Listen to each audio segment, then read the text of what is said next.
అందరికీ వందనాలు, దేవునికి స్తోత్రాలు.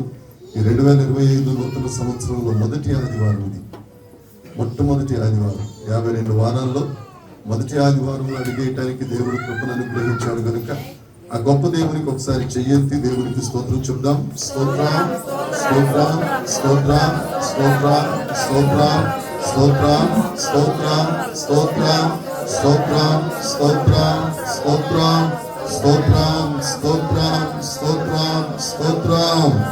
హల్లెలూయా. దేవునికి మహిమ, యేసయ్యకే మహిమ. 33వ కీర్తన దావీదు గారు రాసిన కీర్తనని మనం గత బుధవారం తెలియజేసుకున్నామండి. అయితే ఈ 33వ కీర్తన పైన ఎవరు రాశారు అనేది ఏముండదు. ఎవరు దావీదు గారు రాశారని కానీ, మోషే గారు రాశారని కానీ, ఆసాఫ్ గారు రాశారని కానీ ఏముండదు అక్కడ. ఎందుకు అని అంటే ప్రథమ స్కందం 1వ కీర్తన దగ్గర నుంచి 45వ కీర్తన వరకు మధ్యలో ఉన్నది ప్రథమ స్కందం. ఈ స్కందంలో కొన్ని జంట కీర్తనలు ఉన్నాయి. మనం చాలాసార్లు తెలుసుకున్నాం. 1వ కీర్తన, 2వ కీర్తన జంట కీర్తన, 9వ కీర్తన, 10వ కీర్తన జంట కీర్తన, 32వ కీర్తన, 33వ కీర్తన జంట కీర్తన. అంటే ఒక 32వ కీర్తన మీద ఏమని రాసి ఉన్నాయి? దావీదు కీర్తన, దైవ ధ్యానము. 33వ కీర్తన దగ్గర ఏమీ లేదు కాబట్టి అది కంటిన్యూషనే. ఇంకా హీబ్రూ సామ్స్ లోకి వెళ్తే అది ఒకే కీర్తనగా ఉంటుంది. కానీ ఇక్కడ మన తెలుగులోనికి వచ్చేసరికి ఇంగ్లీష్లోనైనా తర్జుమాలు ఈ 2 కీర్తనలుగా చేయబడ్డాయి. అయితే 32వ కీర్తనకు ఒక విశేషం ఉంది, 33వ కీర్తనకు ఒక విశేషం ఉంది. 32వ కీర్తన అంతా క్షమాపణ గురించి ఉంటుంది, 33వ కీర్తన అంతా అధికారం కింద గురించి ఉంటుంది, 32వ కీర్తన అంతా దేవుని యొక్క హృదయం గురించి ఉంటుంది, 33వ కీర్తన పరలోకం గురించి ఉంటుంది. అలాగే చిన్న చిన్న డిఫరెన్స్లు ఉన్నాయి. 32వ కీర్తన క్షమాపణ చెప్పుకున్నాం కదండి. 33వ కీర్తనలో అంతా స్తుతే ఉంటుంది. మొదటి వచనం నుంచి అదే ఉంటుంది. నీతిమంతులారా యెహోవాను బట్టి స్తుతి చేయుట యథార్థవంతులకు శోభస్కరం. ఇక్కడ 32వ వచనం మొదటి వచనం చూసుకుంటే ఏముంటది? తన అతిక్రమములకు పరిహారము నొందినవాడు, తన పాపములకు ప్రాయశ్చిత్తము నొందినవాడు. ఇది క్షమాపణ. 33 స్తుతి. ఈ స్తుతి కీర్తనలో మంచి మాట ఏంటి? పోయిన బుధవారం మనం ధ్యానించుకున్నప్పుడు, అంటే వివరాల్లోకి వెళ్ళలేదు కానీ 11వ వచనం, యెహోవా ఆలోచన సదాకాలము నిలుచును. రాత్రి కూడా మనం దీని గురించి మాట్లాడుతున్నాం. నిరంతరం యెహోవా ఆలోచన సదాకాలం స్థిరం. అది సామెతలో ఉంటుందని అది మనం వాక్య భాగంలోకి వెళ్ళినప్పుడు కూడా దాని గురించి ప్రస్తావిస్తాం. అయితే 2వ వచనంలో ఉంటుంది, ఆయన సంకల్పము తరతరములు నిలుచును. దేవుడు మన పట్ల ఒక ఆలోచన కలిగి ఉన్నాడు అని అంటే ఆ ఆలోచనే స్థిరం. ఆ ఆలోచనే స్థిరం. అది తరతరాలకు ఆ సంకల్పం నిలిచుంటుంది. మనం ఆలోచన ఇవాళ ఉంటుంది, 5 నిమిషాలు అయ్యేసరికి ఆలోచన మారిపోతుంది. ఒక ఆలోచన ఒక సంవత్సరం స్థిరంగా ఉంటుంది, 2వ ఆలోచన వచ్చేసరికి కాస్త పలచబడుతుంది. వస్త్రమైనా అంతే, కొనుక్కున్నప్పుడు ఉన్నంత మెరుపు, ఆ ఫ్లేవర్ ఒక ఉతుక్కెళ్ళి వచ్చేసరికి ఉండదు, మామూలు అయిపోతుంది. ఇక ఆ క్రొత్తతనం ఎప్పుడు అంటే అది ఉతకనంత వరకే. కానీ దేవుని ఆలోచన అలా కాదు. ఆదికాండం 1వ అధ్యాయంలో ఏ ఆజ్ఞ అయితే దేవుడు వేశాడో ఇప్పటికీ అదే కొనసాగుతుంది, రేపు అదే కొనసాగుతుంది, యేసుక్రీస్తు ప్రభు వచ్చేంత వరకు అదే నిలిచి ఉంటుంది. కాబట్టి ఆయన యొక్క ఆలోచన స్థిరం. చెప్పొచ్చేది ఏంటంటే ఆయన చిత్తానికి, ఆయన ఆలోచనకి మనం అప్పగించుకోవడం ఉత్తమం. అది కాకుండా మనం ఆలోచన చేయటం మొదలు పెట్టామనుకోండి, మొత్తం అంతా భూమిగుండ్రంగా ఉన్నట్టు ఎన్ని ఘాట్ రోడ్లు ఉంటాయి, అది వంకర్లన్నీ తిరిగి తిరిగి తిరిగి తిరిగి మళ్ళీ అక్కడికే దేవుడి చిత్తం దగ్గరికే రావాలి. ఇది వాస్తవం. ఎందుకంటే ఆయన ఆల్రెడీ జగత్పునాది వేయబడక మునిపే, తల్లి గర్భంలో మనం రూపింపబడక మునిపే ఒక ఏర్పాటు అనేది ఆయన చేసేసి ఉంచారు. అది తరతరాలకు సంకల్పం నిలిచి ఉంటుంది. కాబట్టి ఎన్నైనా తిరిగి రావచ్చు. ప్రార్థన 3 రకాలు. 1 ఎస్, 2 నో, 3 వెయిట్. ఆయన ఎస్ అనకుండా నో అన్నప్పుడు మనం పద్దాక నో అంటున్నాడు ఈ దేవుడు. చచ్చా ఇలా కాదు, మనం ఒక స్టెప్ వేద్దాం. చాలా మంది పాస్టర్లు చెప్తారు కదా, ఒక అడుగును వేస్తే దేవుడు 10 అడుగులు వేసేస్తాడని. ఆయన ఎస్ అని చెప్పలేదు, నో అని చెప్పాడు కాబట్టి శాంపిల్ ఒక అడిగేసి చూద్దాం, దేవుడు 10 వేస్తాడులే, చాలా ప్రేమ కదా ఆయనకని వేసే వరకు తిప్పుతాడు మొత్తం. ఆయన ప్రేమ అంతా చూస్తాం మనం ఆ తిప్పే కార్యక్రమంలో. ఈ లోపల 16వ సంవత్సరంలో 36 సంవత్సరం అయిపోతుంది. మొట్టమొదటే ఆయన ఆలోచనకి అప్పచెప్పుకున్నాం అనుకోండి. అందుకే ఆ కింద ఉంటుంది, యెహోవా దేవుడిగా కలిగిన జనులు ధన్యులు, ఆయన స్వాస్యముగా ఏర్పాటు చేసుకున్న వారు ధన్యులు. ఆయన జనులు ఏం చేస్తారు? ఆయన ఆలోచనకు లోబడతారు. 13వ వచనం చదువుదామండి. యెహోవా ఆకాశములో నుండి కనిపెట్టుచున్నాడు, ఆయన నరులందరినీ దృష్టిస్తున్నాడు. దేవునికి స్తోత్రం. ఈ 13వ వచనం నుంచి ఏముంటుంది అని అంటే 33వ కీర్తన స్తుతి కీర్తనే 1వ వచనం దగ్గర నుంచి 12 వరకు, 13 నుంచి చివరి వచనం వరకు ఏముంటుందంటే ఆయన ఎవరు, అసలు ఆయన ఏం చేస్తాడు, మన దేవుడు ఎవరు, మన దేవుడు ఏం చేస్తాడు. ఒక్క సూటి మాటలు అడిగామనుకోండి మన దేవుడు ఎవరండి అని అంటే టక్మని మనం చెప్పలేము. మన దేవుడు ఏం చేస్తాడు అని అంటే ఆలోచిస్తాం. రాత్రి తలంపు వచ్చిందండి నాకు, అలాగా కొద్దిగా నిన్న కూడా షుగర్ కొద్దిగా డౌన్ అయింది, ఎక్కువైపోయింది. మధ్య నాకు అర్థం కావట్లేదు, రకరకాలుగా అయిపోయింది. రాత్రి కూడా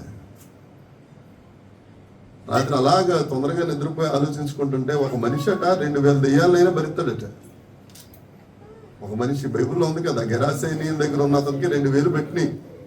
2000 దెయ్యాలు ఆయన భరిస్తాడు. 20 వాక్యాలు మాత్రం భరించలేదు. గుండెల్లో 20 వాక్యాలు పెట్టుకుని ఒకదాని తర్వాత ఒకటి క్రమం తప్పకుండా చెప్పమంటే ఎక్కడో ఒకటి తేడా కూడా ఉంటుంది. 2000 దెయ్యాల ఆలోచనలు మాత్రం ఈయన గారు అకామిడేట్ చేసేస్తాడు. అంటే చూడండి ఎంత దౌర్భాగ్యము. చేసుకున్నదేమో ఆయన స్వరూపం, ఆయన పోలిక, నడుస్తున్నదేమో అపవాది పోలిక. ఇదంతా దేవుడు చూస్తున్నాడు. ఫస్ట్ క్రైస్తవులు తెలుసుకోవాల్సింది ఏంటి అని అంటే, నా ఉద్దేశ ప్రకారం అసలు మనం నమ్ముకున్న వాడు ఎలాంటి వాడు, మనం ఒప్పుకున్నవాడు ఏం చేస్తాడు, ఆయన చేత రక్షించబడితే మనకు వచ్చే లాభం ఏంటి. ఇవేవీ లేకుండా గుడ్డెద్దు చేలో పడ్డట్టు తడువులాడుకుంటా యేసు ప్రభు దేవుడు ఆ పరలోకం తీసుకెళ్ళిపోతాడు. వెళ్ళిపోదాం అయితే డబ్బులు వస్తే ఏదైతే తర్వాత సంగతి అండి. ఇంతవరకు రోజుల్లో అది ఉండేది. యేసు ప్రభుని నమ్ముకుంటే కోట్లు వచ్చేస్తారా అనేవారు. ఈ మధ్య కాస్తంత తగ్గింది ఆ బోధ. ఈ మధ్య ఈ ఇంకో బోధ ఎక్కువైపోయింది, వాగ్దానాలు అనే బోధ. మన దేవుడేంటో మనం తెలుసుకోవాలి ఫస్ట్. ఈ కీర్తనం ఈ 13వ వచనం దగ్గర నుంచి 22వ వచనం వరకు అదేంటో మనకు కనపడుతుంది. యెహోవా ఆకాశంలో నుండి కనిపెట్టుచున్నాడు, ఆయన నరులందరినీ దృష్టిస్తున్నాడు. ప్రతి ఒక్కరిని యెహోవా కనుదృష్టి లోకమంతా చేస్తా ఉంది. ఎక్కడున్నా కానీ అది మనల్ని చూస్తానే ఉంటుంది. మనం ఏం చేస్తా ఉన్నా కానీ చూస్తానే ఉంటుంది. కొన్ని సీసీ కెమెరాలకు అందం. మా సెల్లార్లో 4 సీసీ కెమెరాలు ఉన్నాయి. ఈ బెంచన్ నాయుడు గారని ఇంకొకరు వచ్చారనుకోండి, ఇంకో ఆయన, వీళ్ళిద్దరికీ తెలుస్తుంది. ఒక పిల్లర్ పక్కన నిలబడితే సీసీ కెమెరా కనపడదు. ఒకవేళ నేను పైనుండి సీసీ కెమెరాలో నుంచి చూస్తానేమో అని వీళ్ళు వెళ్ళి ఆ పిల్లర్ పక్కన కూర్చుంటారు. అక్కడి నుంచి ఫోన్ చేస్తారు, ఎక్కడున్నారని అడిగితే ఇక్కడే ఉన్నామంటారు. అప్పుడు ఈ వాచ్మెన్ వచ్చి చెప్తాడు ఆ పిల్లర్ పక్కన కూర్చున్నారని. మళ్ళీ ఆ పిల్లర్ ఎక్కడో ఉండదు, గేట్ పక్కనే ఉండదు. రోడ్ అంతా కవర్ చేస్తుంది, సెల్లార్ అంతా కవర్ చేస్తుంది, ఆ పిల్లర్ పక్కన మాత్రం కవర్ చేయదు సీసీ కెమెరా. దేనికి అందకపోయినా దేవుని కంటికి మాత్రం దాక్కోవటం అనేది అసాధ్యము. ఆయన ఆకాశంలో నుండి కనిపెడుతున్నాడు, ఆయన నరులందరినీ దృష్టిస్తున్నాడు. దేనికోసం దృష్టిస్తున్నాడు? పేతురు పత్రిక, పేతురు 1వ పత్రిక 2వ అధ్యాయము 3వ వచనం. పేతురు గారు రాసిన పత్రిక 1వ పత్రిక, మొదటి పత్రిక 2వ అధ్యాయం 3వ వచనం. వేషధారణను, అసూయను, సమస్త దూషణ మాటలను మాని కొత్తగా జన్మించిన శిశువులను పోలిన వారై నిర్మలమైన వాక్యమును పాల వలన రక్షణ విషయంలో ఎదుగు నిమిత్తము ఆ పాలను అపేక్షించు. ఆ పాలను అపేక్షిస్తున్నావా లేదా? కందాకే మంత్రి ప్రతి సంవత్సరం యెరూషలేముకి వస్తున్నాడు. ఏమండి, యెరూషలేముకి వస్తున్నాడు. కానీ యెషయా గ్రంథంలో ఏముందో ఆయనకు తెలియదు. ప్రవక్తలలో పెద్ద ప్రవక్త. అంతేగాక యేసుక్రీస్తు ప్రభు గురించి వ్రాయబడిన అధ్యాయం చదువుతున్నాడు ఆయన. ప్రతి సంవత్సరం వస్తున్నాడు విధిగా, కానీ విషయం తెలియట్లా. మనం కూడా సన్నిధికి వస్తున్నాం, దేవుని సన్నిధికి వస్తున్నాం. ఆయన మనల్ని చూస్తున్నాడు. ఈ వేషధారణ, రకరకాల మాటలు, రకరకాల పరిస్థితులు, రకరకాల స్థితిగతులు, నీ హృదయాంతరంగములను పరిశీలించే దేవుడు యేసుక్రీస్తు ప్రభువు. ఆమేన్. నా ప్రాణమా యెహోవాను, నా అంతరంగమునున్న సమస్తం. ఎందుకంటే ఆయన సమస్తాన్ని చూస్తున్నాడు కాబట్టి, సమస్తమా యెహోవాను సన్నుతించుము. కీర్తనల గ్రంథం 14వ కీర్తన 2వ వచనం చూద్దాం. కీర్తనల గ్రంథం 14వ కీర్తన 2వ వచనం. వివేకము కలిగి, ఇది ముఖ్యమండి, ఇది ముఖ్యం. జాగ్రత్తగా అండర్లైన్ చేసుకోండి, బై హార్ట్ చేయండి మాట. వివేకము కలిగి దేవుణ్ణి వెదకువారు కలరేమో. యెహోవా ఆకాశము నుండి పరిశీలిస్తున్నాడు. మన దేవుడు ఎవరు? పరిశీలించే దేవుడు. మన దేవుడు ఏం చేస్తాడు? ఆకాశం నుండి వంగి వివేకంగా నన్ను పరిశీలిస్తున్నారా? ఎవరైనా వివేకంగా నన్ను తెలుసుకుంటున్నారా? అవేగ్గా చూస్తున్నారా? చాలా తేడా ఉంది రెండు మాటలు. మన దేవుణ్ణి మనం ఎలా చూస్తున్నాం, మనం ఎలా పరిశీలిస్తున్నాం? దేవుడు అంటున్నాడు ఇదే మాట కీర్తనల గ్రంథంలో 2 సార్లు ఉంటుంది. వివేకము కలిగి దేవుణ్ణి వెతుకువారు కలరేమోనని. ఎందుకు అంత పని ఉంది ఆయనకి? ఆకాశం నుండి ఎందుకు సార్ తుంగి చూడాలి? ఒక ఆఫీసర్ కనుక ఒక క్లర్క్ పని చేస్తున్నాడో లేదో డఫేదారుని పంపిస్తాడు, అటెండర్ని పంపిస్తాడు, అంతేకాని ఆయన రాడు కదా. ఈయన సర్వలోక పరిపాలకుడు, మన దేవుడు సర్వలోక అధిపతి. ఆయనే స్వయంగా నిన్ను నన్ను తొంగి, సురేష్ నన్ను వివేకంగా పరిశీలిస్తున్నాడా, పరిశోధిస్తున్నాడా, ధ్యానిస్తున్నాడా అని ఎందుకు చూడాలి? నువ్వంటే అంత ప్రేమ ఆయనకి. ఇంకోటి పంపిస్తాడు, ఏమన్నా రాంగ్ ఎస్టిమేషన్ చేస్తాడేమోనని. ఎందుకు అని అంటే పురుషోత్తం గారి దగ్గర నుంచి నా దగ్గరికి ఒక మాట వచ్చేసరికి మాటకి మసాలా కలిసిపోద్ది. అవునా కదా? అదే నేను చూశాను అనుకోండి డైరెక్ట్గా, ఆయన ఏంటో నాకు అర్థమైపోతుంది. మన దేవుడు అలాంటి దేవుడు. నీ గురించి ఎవరికో అప్పచెప్పే దేవుడు కాదు. ఇప్పుడు మన చంటి పిల్ల ఉందనుకో, ట్విన్నీ ఉందనుకో, ఆమె బాధ్యత ఎవరో బయట వాళ్ళకి అప్పచెప్పం. ఎందుకని? ఆవిడంటే మనకి ప్రేమ కాబట్టి. నువ్వు నేనంటే దేవునికి ప్రేమ కాబట్టి దేవుడిని కొరకు వంగి చూస్తున్నాడు. ఆయన ఎంత శ్రమ తీసుకుంటున్నాడు. నువ్వు ఎలా పరిశీలిస్తున్నావు దేవుణ్ణి? 2025 సంవత్సరంలో ఎలా పరిశీలిద్దాం అనుకున్నావు? పోనీ ఇంతవరకు చాలా సంవత్సరాలు వెళ్ళిపోయినాయి. దేవుడు మనకు వాగ్దానం చేశాడు, సియోను కుమారులారా, సియోను వాసులారా సంతోషంగా ఉండండి, యెరూషలేము వాసులారా ఉల్లసించండి. మీరు ఉల్లసించాలి, సంతోషంగా ఉండాలి, నా పరమదేవుని కోరిక. మనం మాత్రం ఉల్లసిస్తాం ప్రభా, జాగ్రత్తగా సీరియల్ చూసేసి అవి చూసి ఉల్లసిస్తాం, సంతోషిస్తాం. నువ్వు మాత్రం నీ పని నువ్వు చూసుకుంటుంది తండ్రి అని అటు కుదురుతుంది. వివేకం కలిగే ఎతకాలి దేవుణ్ణి. నువ్వు ఎంత వెతుకుతావో వెతుకుడి దొరుకుతుంది. ఎతకుండా నేను మేము ఉల్లసిస్తాను ప్రభా, నీ పని నువ్వు చూడండి. ఏం దొరుకుతుంది? ఏం దొరకదు, ఖాళీగా ఉంటుంది. అప్పుడు నీ దగ్గర ఉన్న ధ్యానారాలను కూడా తీసేసి ఇంకో ఆయనకి ఇచ్చేస్తాడు ఆయన. అది భయంకరం. దాన్ని మత్తయి సువార్తలో అంటారు, ఆ పాటు బహు గొప్పది. అది రాకుండా మనం జాగ్రత్త పడదాము గాక. 14వ కీర్తన. తానున్న నివాస స్థలములో నుండి ఆయన చూస్తున్నాడు. ఆ ఉత్తర దిక్కు నుండి, ఆ సభా పర్వతము మీద నుండి మనల్ని పుట్టించిన దేవుడు, మనల్ని పోషిస్తున్న దేవుడు, మనల్ని కాపాడుతున్న దేవుడు, మనల్ని స్వస్థపరుస్తున్న దేవుడు, మన మరణానంతరం తన దగ్గరకు ఆయన తీసుకెళ్లే దేవుడు, సింహాసనం ఇచ్చే దేవుడు. నువ్వు సరిగ్గా ఉంటే ఆయన చూస్తున్నాడు, ఆయన పరిశీలిస్తున్నాడు. ఆయన చూస్తున్నాడన్న భయం కూడా లేకపోతే మనం లోబడనొల్లని ప్రజలము, మెడవంచని ప్రజలము. ఒకటే మాట అండి, ఇప్పుడు దేవునికి భయపడితే మన లోకంలో దేనికి భయపడక్కర్లేదు. ఆమేన్.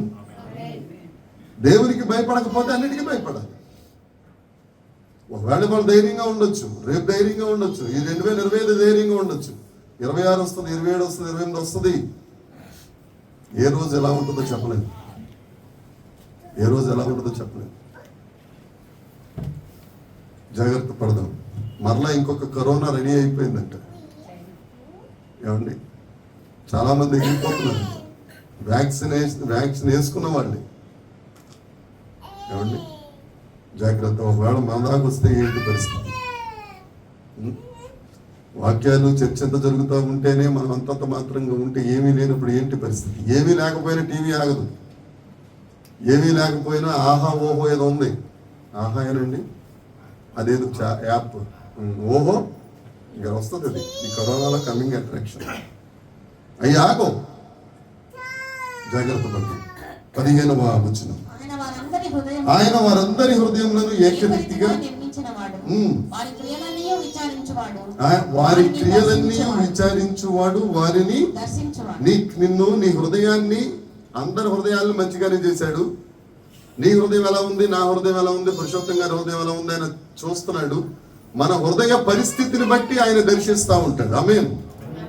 అంతే కదా, మనందరం పరీక్ష రాస్తున్నాం, ఒకటే క్వశ్చన్ షీట్ ఇస్తారు, ఒకటే ఆన్సర్ షీట్ ఇస్తారు, మనం రాస్తాం. ఎవరు బాగా రాస్తారో మంచి మార్కులు. 10th క్లాస్లో నాకు హిందీ రాదు, హిందీ రాకపోయేసరికి ఏదో రకంగా పేపర్ నింపాలని సినిమా పాటలు రాసేసాను. మొత్తానికి ఏదో రకంగా 35 మార్కులు వచ్చినాయి. అక్కడే నా పర్సంటేజ్ డ్రాప్ అయింది. లెక్కల్లో 99, 100కి 99, హిందీలోకి వచ్చేసరికి 35 వచ్చింది. మొత్తం పోయిందంతా. 2వ దినవృత్తాంతాల గ్రంథం 20వ అధ్యాయం 22వ వచనం. 2వ దినవృత్తాంతములు 20వ అధ్యాయం 22వ వచనం.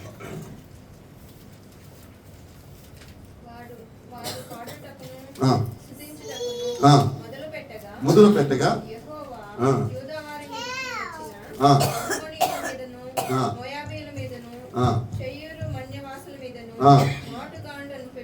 ఎప్పుడండి, ఎప్పుడు పెట్టాడు మాటుగాండ్రను?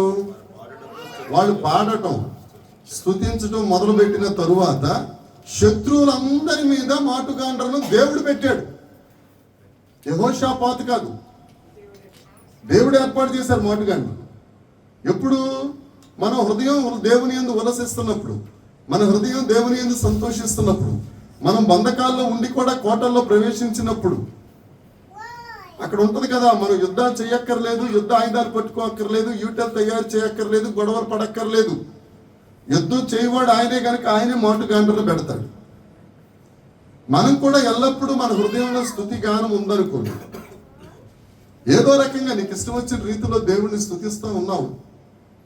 నీ పనిలో ఉన్నా, పని పాటల్లో ఉన్నా, లేకపోతే ఇంకో రకంగా ఉన్నా, ఖాళీగా ఉన్నా, దేవునికి నీ హృదయంలో నుంచి ఆ ధూపం అనేది వెళ్ళిపోతా ఉంది. పొద్దున్న లేదు, మధ్యాహ్నం లేదు, సాయంత్రం లేదు, ఆ ధూపం వెళ్ళిపోతా ఉంది.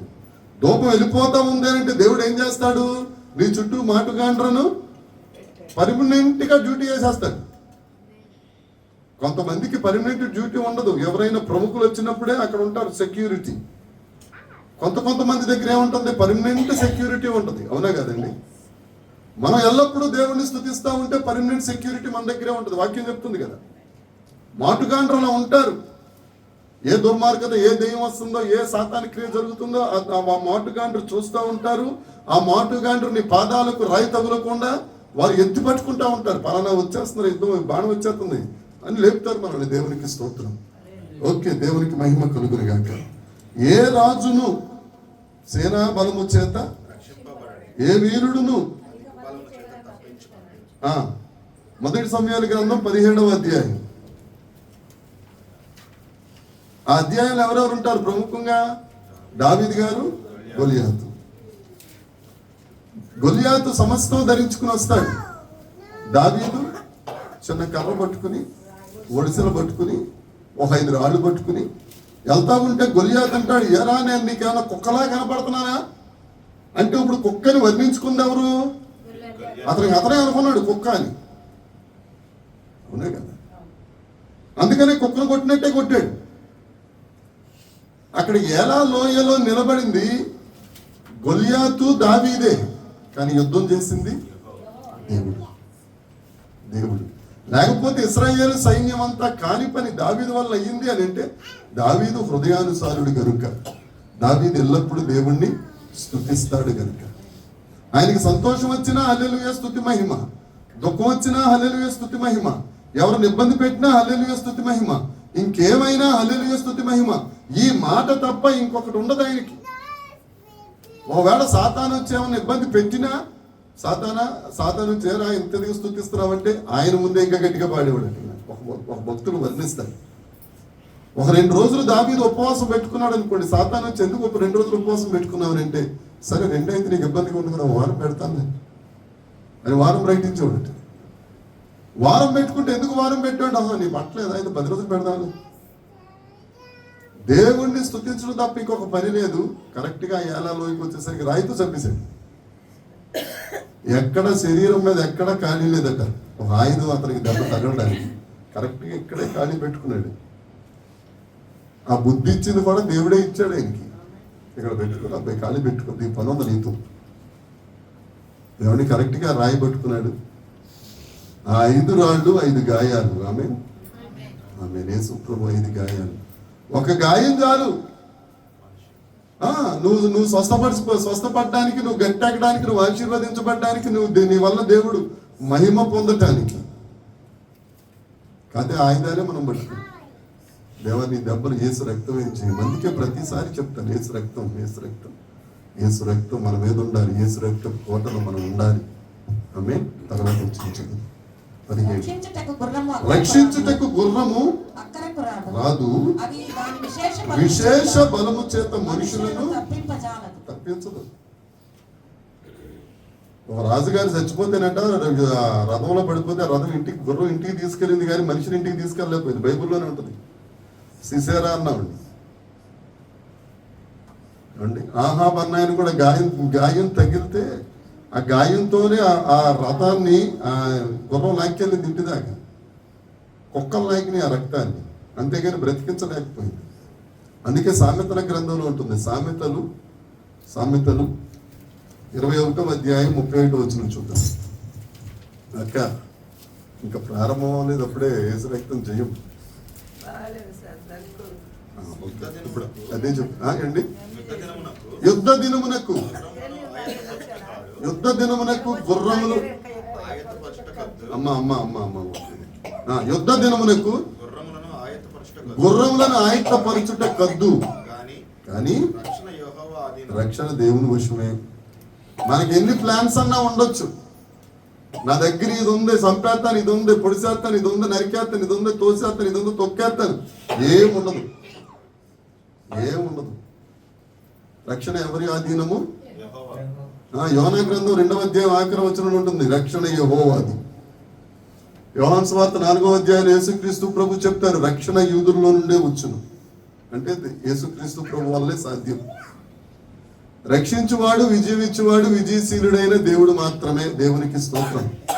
మన దగ్గర ఎన్ని ఆయుధాలున్నా, ఎన్ని పనిముట్లు ఉన్నా ఉత్తుత్వే పనికి. కాబట్టి ఈ వచనం అది దాని విశేష బలము చేత మనుషులను తప్పించదు. తీసుకెళ్ళి అప్పగిత్త తప్ప తప్పించే పరిస్థితి అనేది ఉండదండో. తప్పించే ప్రసక్తి లేదు. యోసేపును రకరకాలుగా చేశారు. రాత్రి కూడా మాట్లాడుకున్నాం. ఆ చెరసాలే సింహాసనాన్ని దాచిపెట్టింది. ఆమేన్. చెరసాల్లోకి వెళ్ళడం వల్ల సింహాసనం ఎక్కాడు ఆయన. మనమేమనుకుంటాం, ఎన్ని కష్టాలు ఎందుకు పాపం పసిపిల్లోడికి. బానిస అయిపోయాడు, పొద్దుపరి ఇంటికి వెళ్ళిపోయాడు, రకరకాలుగా అయిపోయింది. ఎన్ని బాధలు పడ్డాడో పాపం. ఇనుము ఆయనను బాధించను అని ఉంటుంది బైబిల్లో. ఇనుము ఎంత ఇబ్బంది పెట్టిందో. మళ్ళీ ఇది కాక చెరసాలకి వెళ్తేనే కదా సింహాసనం. అమ్మా కాళ్ళను ఇబ్బంది పెట్టి, ఎప్పుడైతే చెరసాల వస్తుందో, ఎప్పుడైతే కష్టం వస్తుందో, ఎప్పుడైతే నా వల్ల కాదనుకున్నావో సింహాసనం ఉందని అర్థం. ఆమేన్. మీరు అంటలేదు ఆమేన్. అది మీకు ఎవరికి సింహాసనం ఎక్కర్లేదు అనుకుంటా. ఇప్పుడు ఉన్న సార్లే అని. దేవునికి స్తోత్రం. 18 వారి ప్రాణమును మరణంలో నుండి తప్పించుటకు, కరువులో సజీవులుగా కాపాడుటకు యెహోవా దృష్టి దేవునికి స్తోత్రం. 19వ వచనం జరిగితే 18వ వచనం మందై. ఏంటి 19వ వచనం? యెహోవా దృష్టి, ఆయన దృష్టి మన మీద ఉండాలి. ఆ కృప మన మీద ఉండాలి. ఏమంటే ఏం చేయాలి? ఆ రెండు ఉంటే ప్రాణాన్ని మరణం నుండి తప్పిస్తారు, కరువులో సజీవులుగా ఉంటాం. ఇస్సాకు ఉన్నాడు కదా, దానియేలు గారు తప్పించబడ్డారు కదా. ఏం చేస్తుంటారు వాళ్ళు? భయభక్తులు కలిగి ఉన్నారు. కృప వారికి తోడుగా ఉండాలి. 147వ కీర్తన 11వ వచనంలో ఒక మాట ఉంటుంది. కృప ఎప్పుడు ఆనందిస్తాడు ఆయన. దేవుడు ఎప్పుడు ఆనందిస్తాడు. మా ఆనందిస్తా ఉన్నాడంటే ఆయన దృష్టి మన మీదే ఉంటుంది కదా అమ్మా. ఏంటమ్మా అందరూ ఏకాగ్రతలోకి వెళ్ళిపోయారు, ధ్యానంలోకి. 147 కీర్తన 11 వచ్చింది. తన యందు భయభక్తులు గల వారి యందు, తన కృప కొరకు కనిపెట్టుకుని వారి యందు యెహోవా ఆనందిస్తాడు. ఎప్పుడు దేవుడు ఆనందిస్తాడు? ఆయన యందు భయభక్తులు కలిగి ఉన్నప్పుడు. కృప కొరకు వేడుకోవాలి, నాకు కృప కావాలి, కృప కావాలి, కృప కావాలి. 3వది ఇర్మియా గ్రంథంలో ఉంటుంది 17వ అధ్యాయంలో. ఆయన యందు అతిశయించు వారి యందు ఆయన ఆనందించే దేవుడు. అతిశయించడం అంటే ఒక రకంగా చెప్పాలి అంటే మన భాషలో గర్వించాలి. యేసుప్రభు ఉన్నాడు, నాకు యేసుప్రభు ఉన్నాడు. ఎన్ని కష్టాలు వచ్చినా దేవుడు ఉన్నాడు, దేవుడు చూసుకుంటాడు, దేవుడు ఉన్నాడు. ఆయన యందు అతిశయించాలి, సంతోషించాలి. 1,00,000 రూపాయలు మన దగ్గర ఉందనుకోండి, ఎలా నడుస్తాం? ఎలా నడుస్తాం? 6 ప్యాక్, 10 ప్యాక్, ఇంకేమైనా ఉన్నాయా ప్యాకులు? ఈ ప్యాకులన్నీ వచ్చేసిన వాళ్ళు, లేకపోతే ఈ చేతుల మధ్య సెగ్గట్లు వచ్చిన వాళ్ళు నడుపుతారు చూసారు. అలా నడుపుతాం. 1,00,000 రూపాయలు ఉంటే, 10 రూపాయలు ఉంటే ఇవన్నీ నీరు తీసేసినట్టు ఇలా నడుపుతాం. నీ దగ్గర ఏమన్నా ఏమీ లేకపోయినా ధైర్యంగా నడవాలి. దేవునికి స్తోత్రం. హల్లెలూయా. అప్పుడు శభాష్ అంటాడు దేవుడు. దేవునికి స్తోత్రం. ఎందుకంటే ఆయన్ని బట్టి సంతోషిస్తున్నాం, ఆయన్ని బట్టి అతిశయిస్తున్నాం, ఆయన బట్టి ఆనందిస్తున్నాం కనుక. ఆయన ఎందుకు భయభక్తులు కలిగి ఉండాలి, కృప కొరకు వేడుకోవాలి, కృప కొరకు కనిపెట్టుకోవాలి. ఎప్పుడు దేవుడు నాకు కృపిస్తాడు. 104 కీర్తన చదివితే జంతువులు, ఆకాశ పక్షులు, జలచరములు ఇవన్నీ ఆయన కృప కొరకు కనిపెట్టుకుంటా ఉన్నాయి. ఆ చేపలట ఆయన భోజనం ఇస్తే తిని ఆయన అంక చూస్తూ ఉంటే, ఇవ్వకపోతే దిగులుగా ఆయన అంకే చూస్తుంటే అంటే ఇలాగ పాపం. చేపలు మనం జొమాటో బుక్ చేయి, ఓబర్ అది కదా, బుక్ చేయి. అయ్యా వాటికి అది ఉండదు కదా పాపం. చెరువు సముద్రంలో ఓబర్ అవుతుంది. స్విగ్గీలు జొమాటోలు ఎందుకుంటాయి? ఆయన కోసమే చూస్తాడు. కలత చెందుతాయి. ఎందుకు కలత చెందుతాయి? నువ్వు ఇవ్వా మాకు అని కలత కాదు, ఏం తప్పు చేశాం ప్రభు మేము అని కలత చెందుతాయి. వాటి ఎందుకు ఆనందిస్తాడు కదా దేవుడు. అందుకే ఇప్పటికీ కూడా తరగక అది పెరుగుతానే ఉన్నాయి, దాని పెరుగుతానే ఉన్నాయి. మనం భూమికి భారం అయిపోతున్నాం. ఏమండి, ఇవాళ ఒక భయంకరమైన వార్త పొద్దున లెగ్గానే గూగుల్లో చదివేసింది. పెళ్ళవని వాళ్ళకి రూములు కావాలంటే మమ్మల్ని సంప్రదించండి అని పెద్ద అడ్వర్టైజ్మెంట్ ఇచ్చేసేది గూగుల్లో. ఇప్పటికీ ఉండే ఉంటుంది, మీ దగ్గర చూస్తే వస్తుంది. పెళ్లి కాని వాళ్ళకంటే రూములు చాలా బాగుంటాయి అంటే కనువిందు చేస్తే మా రూములు అని చాలా దాని గురించి పెద్ద డిస్క్రిప్షన్ రాసుకొచ్చాడు. అంటే దేన్ని ప్రేరేపిస్తుంది? లోకం అంతా వ్యభిచారాన్ని ప్రేరేపిస్తుంది. రండి, పెళ్లి కాకముందే రండి వ్యభిచారం చేయండి. ఎటుపోద్ది ఇదంతా? పాతాళమే. ఇంకా నో క్వశ్చన్, ఇంక అందులో అనుమానం. ఇది వరకు అవ్వా అనేవారు, ఇప్పుడు అబ్బా అన్నా. ఒకటే అక్షరం తేడా. ఏమండి, మొన్న గోవాలో 31st నైట్ పాపం కొద్దిగా ముందు తక్కువైందంట. ఓడకు తక్కువైందో, పడవ తక్కువైందో, మనుషులు తక్కువైందో, మునిగిపోతే 10 మంది చచ్చిపోయారు ఆన్ ది స్పాట్. అక్కడికక్కడే పాపం. న్యూ ఇయర్ ఎదుర్కోవడం కాదు, న్యూ ఇయర్ ఎదుర్కోకుండానే వెళ్ళిపోయారు అయ్యారు. అందులో మళ్ళీ ఆడవాళ్ళు ఉన్నారంట. ఏమంటే ఇటుపోతుంది లోకం. మనం ఎక్కడున్నాం? యెహోవా ఎంత భయభక్తులు కలిగి ఆయన కృప కొరకు వేడుకుంటూ యెహోవా కొరకు అతిశయించు వారిగా మన ముందుము గాక. దేవునికి స్తోత్రం. 21వ వచనం చదువుదాం. మనము యెహోవా పరిశుద్ధ నామమందు ఆయనను బట్టి మన హృదయం సంతోషించుచున్నది. ఎప్పుడైతే ఆయన నామం మీద నమ్మకం మనం ఉంచుతామో సంతోషంగా ఉంటామండి. సంతోషం అనేది మనల్ని వెళ్తా ఉంది. సంతోషం ఎక్కడ ఉందని లోకమంతా తిరిగాడంట ఒక భక్తుడు. తిరిగి డబ్బులన్నీ పోయిన తర్వాత, వయసు అంతా అయిపోయిన తర్వాత, నీరసం వచ్చేసిన తర్వాత ఆ సంతోషం పరిశుద్ధ గ్రంథంలోనే ఉందని నీ దగ్గరికి వచ్చానంటాడు విశాఖపట్నంలో ఒక భక్తుడు. మొత్తం ప్రపంచం అంతా తిరిగేసినట్టే. మొత్తం అయిపోయి డబ్బులు గిప్పులు లేకపోయినప్పుడు అప్పుడు తెలిసిందంట, అబ్బాయి యేసుబాబు దగ్గరే సంతోషం ఉందని మళ్ళీ అక్కడికి వచ్చాడట యేసుపాదం గారని. లవ్ అండ్ కేర్ మినిస్ట్రీస్ 21వ వచనం చదువు.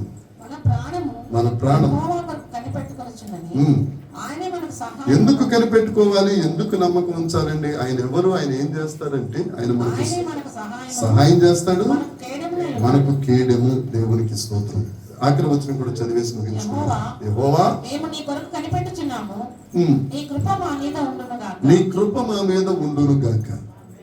మనం 119వ కీర్తన 80వ వచనం పోయిన శుక్రవారం కూడా చదువుకున్నాం.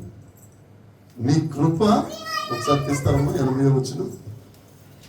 ఇది ఇలాగే ఉంచండి, నీ కృప మా మీద ఉండును గాక. 119:80. నీవు సిగ్గుపడకుండానట్లు ఆ, నా హృదయమును 88 అండి, 88. నీవు నియమించిన శాసనమును ఆ, నేను అనుసరించినట్లు అనుసరించినట్లు నీ కృపచేత నన్ను బ్రతికించు. నీ కృప చేత నన్ను బ్రతికించుము. ఇక్కడేమంటారు దావీదు గారు? మా మీద ఉండాలి, మేము కనిపెట్టుకుంటున్నావు, నువ్వు మాకు సహాయం, నువ్వు మాకు కేడెం, నీ కృప ఉంటే చాలు. అక్కడ నీ కృప చేత నీ ఆజ్ఞలను అనుసరించడానికి నన్ను బ్రతికించుకుంటావు. ఆ కృప మనకు తోడై ఉండును గాక. ఆమేన్, ఆమేన్. నిలబడదాం.